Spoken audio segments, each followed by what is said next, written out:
معزز ناظرین و سامعین، السلام علیکم۔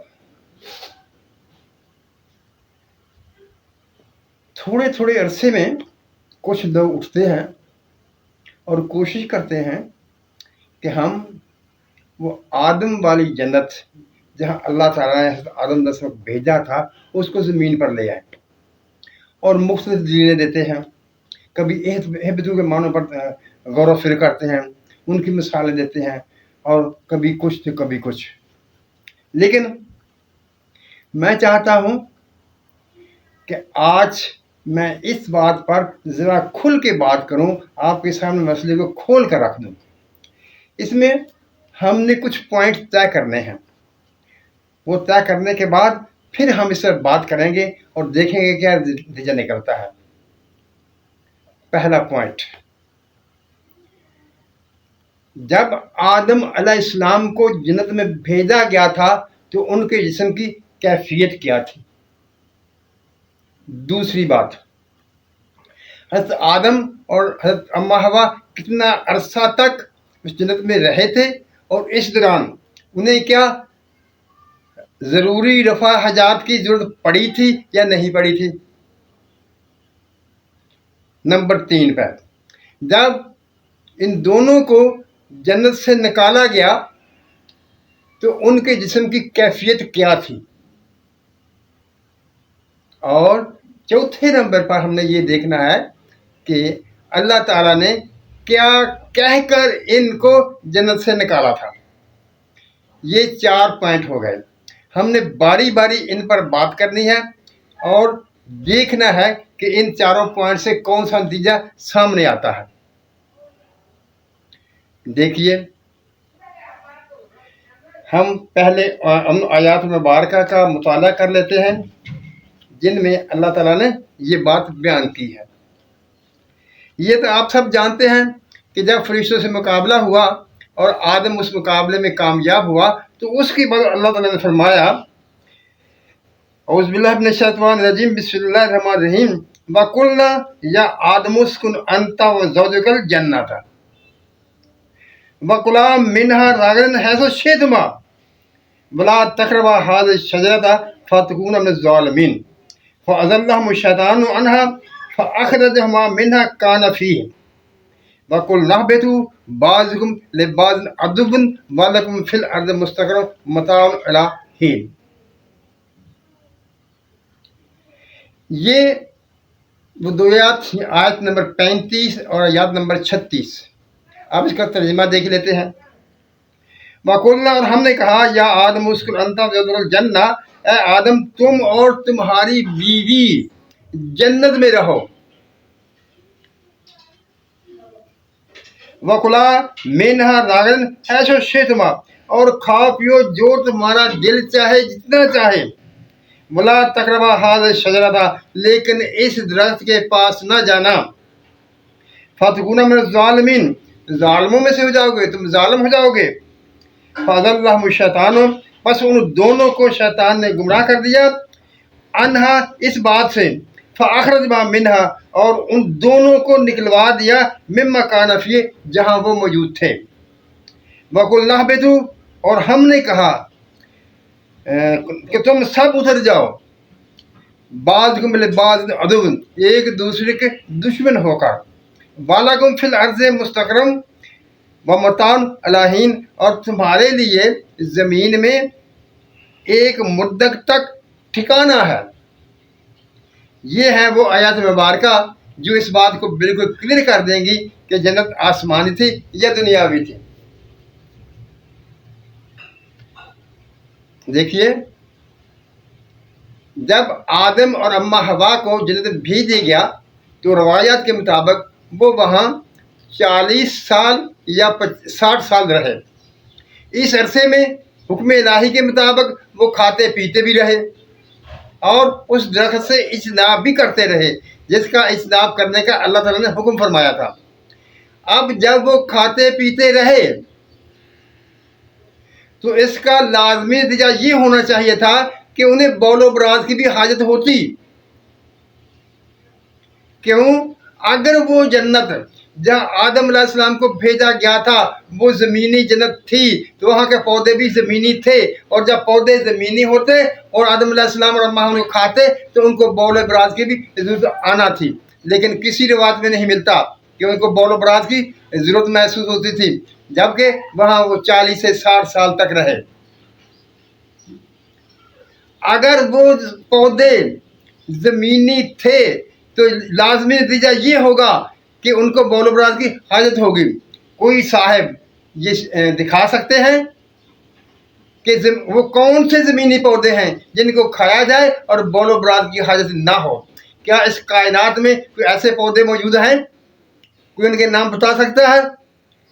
نہیں ہے۔ دوسری چیز، جب انہوں نے وہ پھل کھا لیا جو شیطان نے ان کو یعنی ان کو ایسے طریقے سے ورگلایا کہ وہ اللہ تعالیٰ کے اس حکم کو بھول گئے، ان پر صاف طاری ہو گیا اور انہوں نے وہ پھل کھا لیا۔ جب وہ پھل کھا لیا تو کیا ہوا؟ ان کا وہ جسم جو پہلے جنت میں تھا وہ تبدیل ہو گیا، جیسا قرآن شریف میں ارشاد ہوتا ہے کہ ان کی عورات ظاہر ہو گئیں، یعنی جو کیفیت ان کے جسم کی تھی وہ تبدیل ہو گئی، یعنی وہ پہلا جسم نہ رہا، وہ پھل کھانے کے بعد ان کا دوسرا جسم بن گیا۔ اب جو دوسرا جسم بن گیا ان کی عورات ظاہر ہو گئیں، تو اس کا مطلب یہ ہوا کہ وہ درخت جس سے اللہ تعالیٰ نے منع کیا تھا اس پھل کے قریب نہ جانا، وہ زمینی درخت تھا، زمینی خاصیت کا حامل درخت تھا، وہ ایک درخت جسے کھانے کے بعد ان کے جسم تبدیل ہو گئے، اور جس کے نتیجے میں انہوں نے بول و براز بھی کرنا تھا، سب کرنا تھا۔ اس لیے اللہ تعالیٰ نے کہا کہ اب تم یہاں نہیں رہ سکتے، تم نیچے اتر جاؤ، اور کچھ سزائیں سنائیں۔ آئیے ان سزاؤں کے بارے میں بات کرتے ہیں۔ وَقُلْنَا اهْبِطُوا، اور ہم نے کہا کہ تم سب اتر جاؤ۔ کون؟ آدم علیہ السلام، حوا علیہ السلام اور شیطان، جمع کا صیغہ ہے۔ کس حالت میں؟ کہ تم ایک دوسرے کے دشمن ہو گئے، یعنی ابلیس بھی تمہارا دشمن ہوگا، تم ابلیس کے دشمن بھی ہو گئے، اور تم آپس میں بھی ایک دوسرے کے دشمن ہو گئے، جیسا کہ آپ نے اس دنیا میں آپ دیکھتے ہیں۔ پہلی بات، فَابِدُوا بَعْضُكُمْ لِبَعْضٍ عَدُوٌّ، یہ ایک بات ہوگی۔ اور دوسری بات، وَلَكُمْ فِي الْأَرْضِ، اور تمہارے لیے زمین میں، اگر وہ اس زمین پر تھے، یعنی وہ جنت آدم علیہ السلام کی جنت اس زمین پر تھی، تو یہاں فی الارض کا لفظ لانے کی کیا ضرورت تھی؟ وہ تو پہلے ہی زمین میں تھے۔ فی الارض کا لفظ یہ ظاہر کر رہا ہے کہ وہ زمین پر نہیں تھے، وہ آسمانی جنت ہی تھی جہاں پر اللہ تعالیٰ نے ان کو رکھا تھا۔ یعنی اگر ہم قرآن کے الفاظ پر غور کرتے ہیں تو یہی بات سامنے آتی ہے کہ وہ آسمانی جنت تھی۔ جب ہم قرآن سے دور ہٹیں گے اور مختلف کمزور روایت کا سہارا لیں گے تو ہمیں اور بہت سی باتیں نظر آنے لگیں گی۔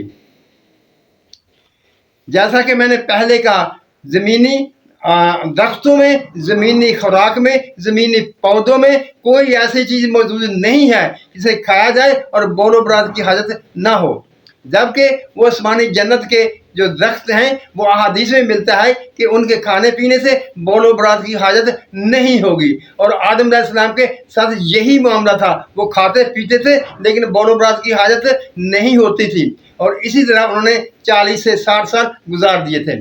جب وہ زمینی پودا کھایا جسے منع کیا گیا تھا تو پھر ان کے جسم کی حالت بدل گئی اور ان کو زمین پر اترنا پڑا، اور تیسری سزا جو تھی وہ دے دی گئی کہ تم نے یہاں مستقل نہیں رہنا، بلکہ تم نے ایک عرصے تک، ایک وقت تک یہاں پر رہنا ہے۔ یعنی یہ 3 سزائیں تھیں، یعنی تم آپس میں ایک دوسرے کے دشمن ہو گئے، اور زمین میں تمہارے لیے ٹھکانا ہوگا، لیکن وہ ٹھکانا مستقل نہیں ہوگا بلکہ ایک وقت تک تمہیں وہاں رہنا پڑے گا۔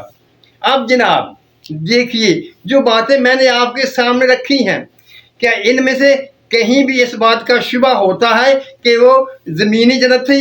یعنی اللہ تعالیٰ نے زمین کے کسی حصے میں ایک جنت بنا کر آدم اور حوا کو وہاں رکھا تھا۔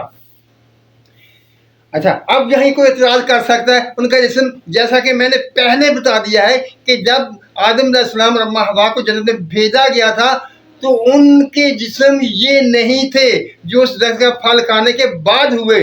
پہلے وہ ایسے جسم تھے جن میں اس قسم کی کوئی احتیاج نہیں تھی.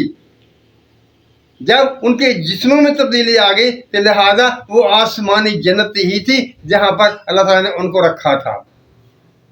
اب اگر ایک احتجاج یہ بھی کیا جاتا ہے کہ وہ جنت جو ہمیں ملنی ہے وہ ہمیں جزا کے طور پر ملنی ہے، یعنی کہ ہمیں یہاں پر عمل کرنے ہوں گے اور اس کے نتیجے میں کامیابی حاصل ہوگی تو پھر اس کے بدلے میں ہمیں جنت ملے گی. یہ ان سے کوئی پوچھے آدم علیہ السلام نے جو مقابلہ کیا تھا، جو مقابلہ جیتا تھا، وہ اس کی جزا نہیں سے ملنی چاہیے تھی؟ اس کی جزا کے نتیجے ہی میں اللہ تعالیٰ نے ان کو اس جنت بھیجا تھا. یہ اعتراض پورا ہو گیا.